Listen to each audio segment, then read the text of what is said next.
Getting it real with RealChunWai on the hottest topics, frank, engaging and candid. Don't forget to like, share and subscribe.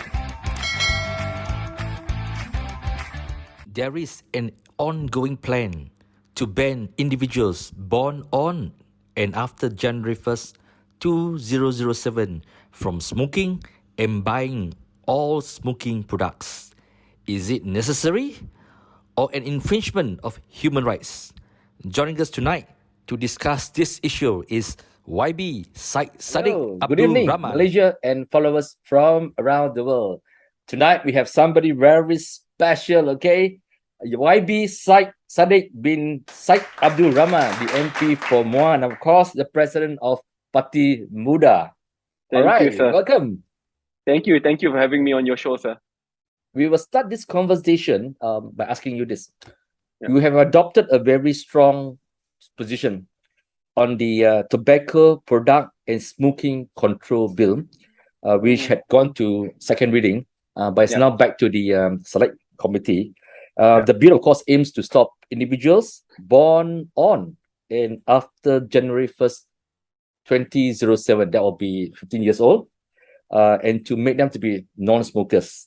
What were your reservations? Because you have voiced out your reservation on how the bill has been worded. What were the areas which can you share with us?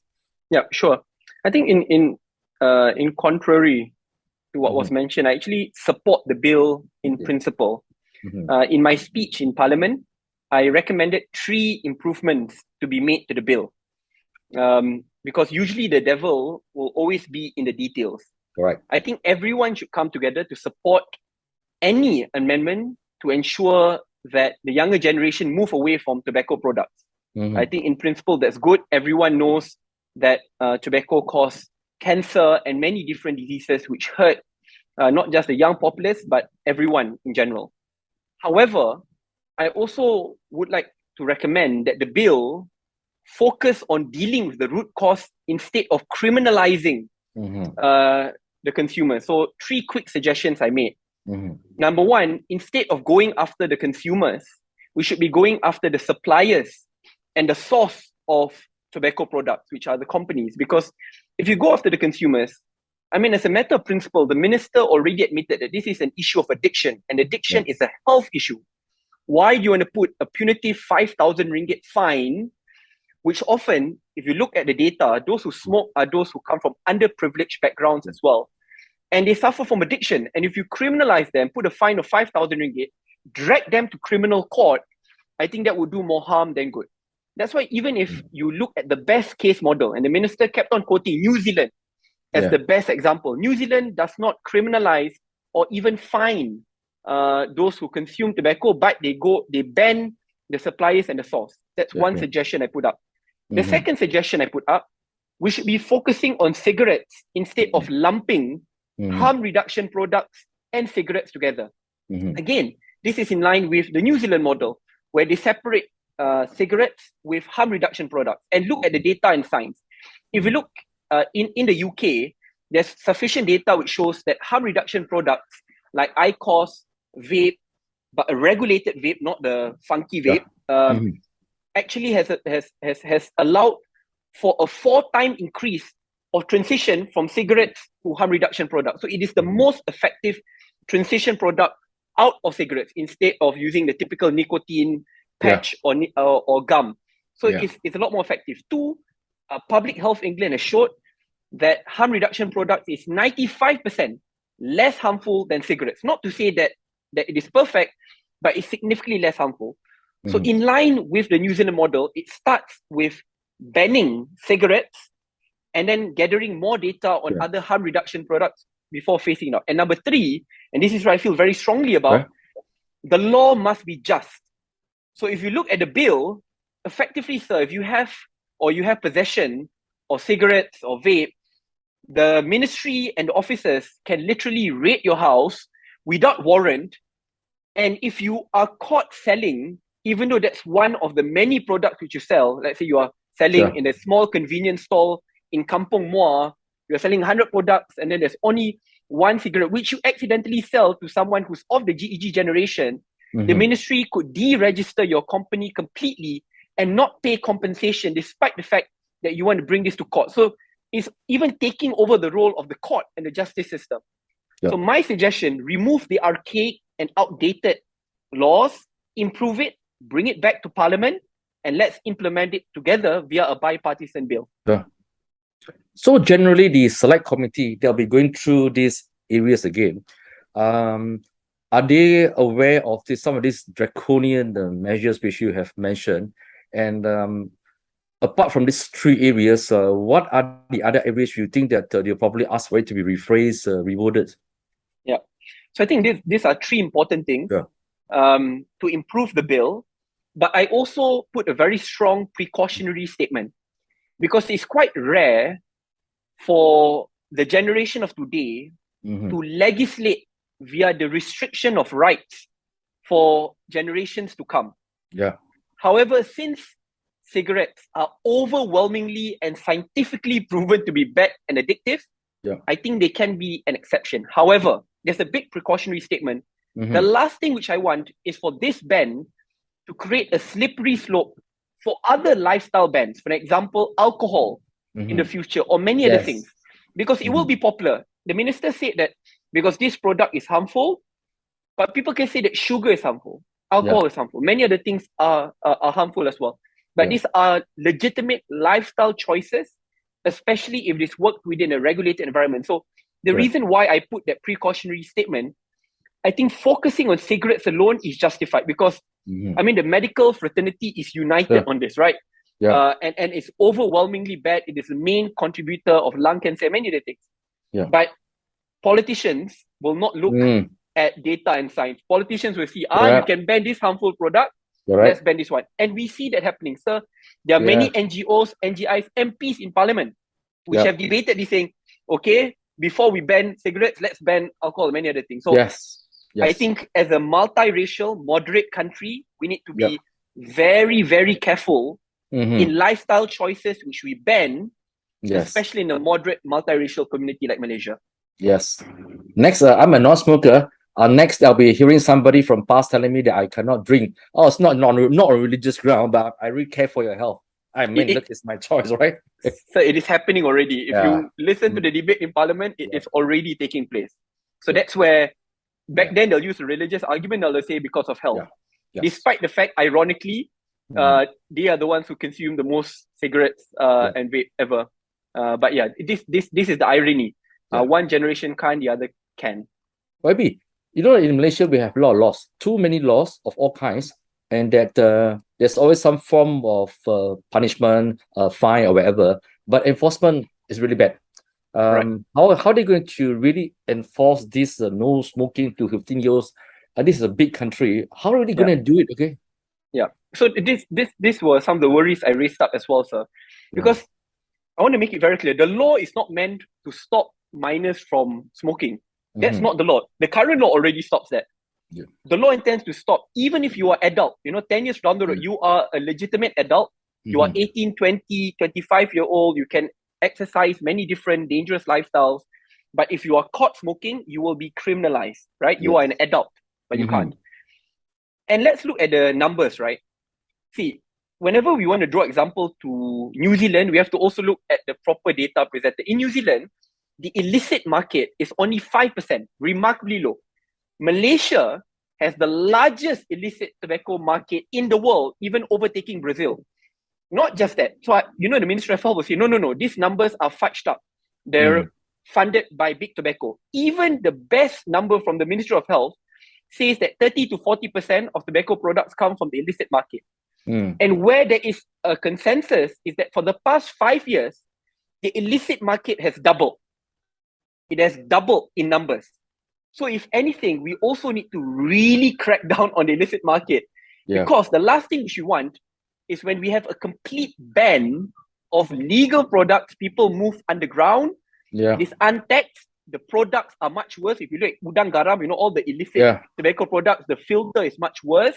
So the damage done will be much worse. Look at the time of the prohibition, the Great Prohibition, 1930s in the States where they banned alcohol. moonshines, and many different more dangerous alternatives came up to the point that they had to remove the ban and regulate and legalize. So this is something which we can learn from, and that's where I think we really need to be cautious when we are to implement a huge nationwide ban and look at where the lapses are in Malaysia. I still think it can be done, but don't rush it. Plan it, use bipartisanship as a method to resolve this problem. I am quite surprised at the emotions that have been generated over the debate on this bill, especially from medical groups and from parents.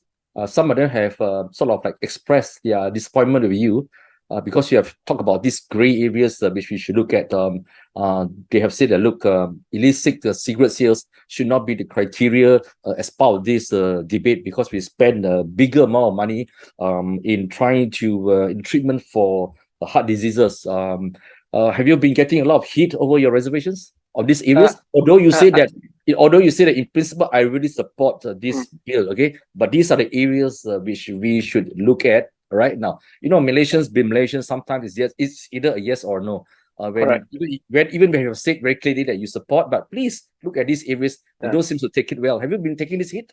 There have been a lot of heat, and to be honest, I take it well, because a lot of the comments are constructive criticism. They said that, public healthcare will be burdened. This is about our children, our future generations. I think that's all fair. Sure. However, it is my responsibility as a legislator in Parliament to ensure that we get a good bill in. The last thing which we want is for us to pass through a bill which is good on its surface, but which could be easily exploited and abused. And the last thing which I want is to have on my moral conscience, 10 years from now, millions of young Malaysians being fined, dragged to criminal court, and having parents and young adults there saying, it's because of my failure to scrutinize the bill today, which has led for great exploitation in the future. Let us not forget that even during the times of COVID, right, the double standards in enforcement is unbelievable. Correct. And can you imagine after this, if we look at the original bill, 5,000 ringgit fine, I mean, if I'm a corrupt enforcement officer, instead of me looking for those taking drugs, I can just find someone from a GEG generation who has in possession a cigarette or a vape product. I say, now with 5,000 ringgit, you can be fined, give me 500 ringgit, right?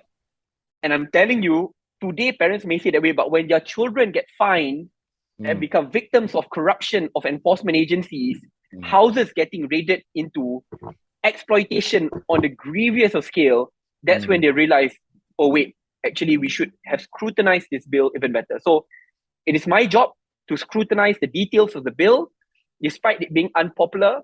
It is perfectly fine. But I take their criticism well, because I think they're coming from a good place. That's where you see the alternative viewpoint from lawyers who understand where a lot of the legal exploitation takes place. But my job as a legislator is to listen to all and find that middle ground to get a good bill in for all Malaysians. Maybe I'm trying to understand this. When it comes to enforcement, who will be carrying out this job? Does it include the people from like council, for example? Do they have the power? So this is where I get very worried. If you look at the details of the bill, anyone can be appointed and empowered to enforce this. So if you look at the previous enforcement bills, it said pegawai kanan, right? Which is quite limited. Now, if anyone can be appointed, which effectively means I cannot just empower the police, I can empower ketua kampung, the municipal reps, I can empower anyone and everyone. And can you imagine how much abuse can be put in? But sir, above and beyond that, we all know today that the Ministry of Health is suffering from a deficit of employees. And that's why you see a lot of contract workers protesting, the Hartal movement coming up. At the same time now, they said, okay, we want to empower Ministry of Health officials. Can you imagine how overburdened with work they have already? Very limited. And now you want to give them more powers to guard this as well. So I think on this, that's why it must be a package. It cannot just come from Ministry of Health. There must be a package from Cabinet with increase in funding to ensure that it can be done and executed well. Because the last thing which I want is for the illegal cartels to benefit the most. It is the similar stance I took, sir. You remember past the new Menteri Besar took up a very populist Malay Muslim narrative to ban lottery and gambling in Kedah. Legal gambling. But who benefited the most? The illegal gambling operators, untaxed, which often fund more illicit industries and trade. They are the ones who benefit the most from that move. So on the surface, wow, very good, righteous man. But in reality, he's causing greater harm, banning of a legitimate lifestyle and choices of people, but also assisting the illegal industries and operators to do even greater harm to fellow Malaysians. So as a legislator, we must be very must be reasonable and driven by data and science. In the end, it will be the criminals and the corrupt policemen and enforcers from the council which will benefit. That's correct, sir. Now, correct. We have talked about this law, and we of course make comparison to the one in New Zealand. In the case of New Zealand, they leave out vaping. Why did they leave out vaping? And ours include almost practically every smoking devices and products. Correct. In Malaysia, not just vaping, including IQOS and many other certified harm reduction products will be banned.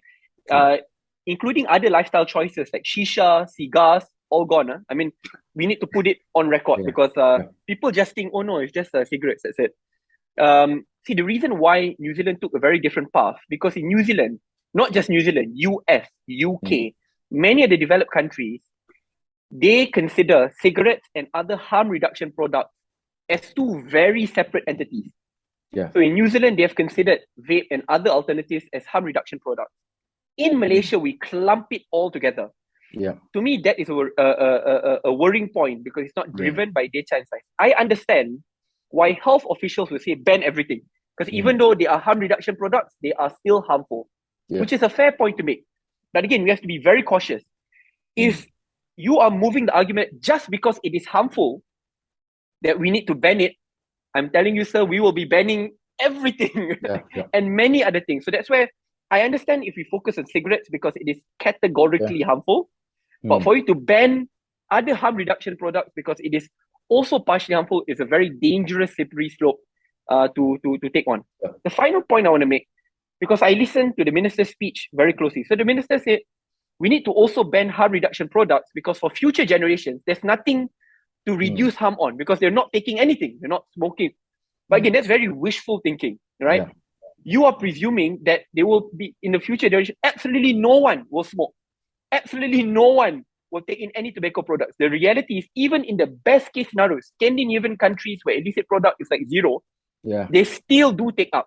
Correct. And we need to cater for those who take up. What are the harm reduction tactics? I give one very specific example. Follow the data and science presented by Prof. Adiba. See, drugs in Malaysia are clearly banned, right? Clearly banned. But when we move down the path of complete criminalization, we've seen that the rate of drug intake is not decreasing, but actually increasing, right? But Prof. Adiba has proposed a harm reduction method. Give them methadone, right? Give them options where they can slowly weed out. Instead of criminalizing them, allow them to access better healthcare. Instead of putting them in prison, treat them. And this has been proven to work. The data clearly shows it. So I think there's a lot in which we can learn from applications of the past. And I think this should be one of the options we seriously consider in Malaysia. Yes, correct. Now I want to move on to this subject of there are still existing laws that sort of like criminalize medical marijuana. I find that when it's in the media, and sometimes I'll be the first to admit that sometimes the media have not really played a proper role. There's a lot of misunderstanding and misinformation about medical marijuana. When they hear the word marijuana, it means it's drugs taking addiction, and there's this immediate fear. Okay, when you read the statements of former IGPs, that's even worse because they're very strong. I mean, they have this mental block. They come from a generation which have no idea of this. It's basically drugs means drugs. But of course, we know that these what they call marijuana are really useful. We are really useful. Like for example, that the medical cannabis is essential for people with severe forms of epilepsy or cancer patients with which got vomiting caused by chemotherapy and multiple sclerosis. Okay, now you're in this medical cannabis caucus. Can you update us on what's been happening since then? Sure. I just want to very quickly address the principal point on whether medical cannabis is good, and then I look at what's happening in Malaysia today. First thing first, we need to separate medical cannabis and hemp in general. In Malaysia, both are illegal, which to me is bizarre because industrial hemp has no psychoactive products whatsoever, but they are clumped in together. China, as everyone knows, has a very strong anti-drug policy, but is the global producer of hemp. They control 1/3 of the market, right? Hemp creates your shirt, body armor, and many of the products, milk. I think we can benefit a lot from it because of our tropical weather and our good soil. We should have legalized it already. Now we move to medical cannabis. Okay. On medical cannabis, I just want to start off. I think the misperception on this from the Malaysian community is that they think once we allow medical cannabis, everyone on the streets can smoke up joints and can plant cannabis plants in their home. No. I'm not even advocating the Thailand model where you legalize everything. What I'm proposing for is something so surgically targeted, which is you can only take medical cannabis products after receiving medical prescription from certified medical practitioners. Similarly, how even today heroin can be legally and medically prescribed by doctors as pain relief. So I think the common misperception is that, oh, now even my son and daughter can smoke cannabis, get high. No. Very specific. And that's why you see there's almost a consensus on this matter. Even the former Chief Justice, Tun Zaki, has come up to speak on this matter. Many medical experts like Prof. Aisha has spoke on this. Many parents today illegally are taking medical cannabis for their children who suffer from epilepsy, ADHD, and mental health issues. But when they are caught, they are treated as criminals, sir.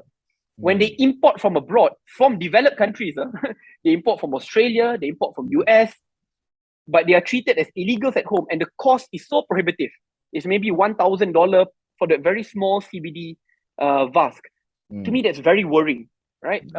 When in reality, the science and data shows very clearly that it can be used, but regulated properly. So that's what I'm advocating for. Okay, in your job as a lawmaker and as an MP, have you personally come across cases of people, of Malaysians, because they have children with epilepsy, severe problem, and they get into trouble with the law because they try to find drugs, which they buy online or import it, as you say, to cure their children, or not to cure, but basically to minimize the pain. Have you come across these cases personally? Sir, there are many, and that's why I feel personally responsible to champion on this issue. Because when I meet up the parents, these are parents from middle-class families who are not rich, who have children who have severe epilepsy, ADHD, and or autism.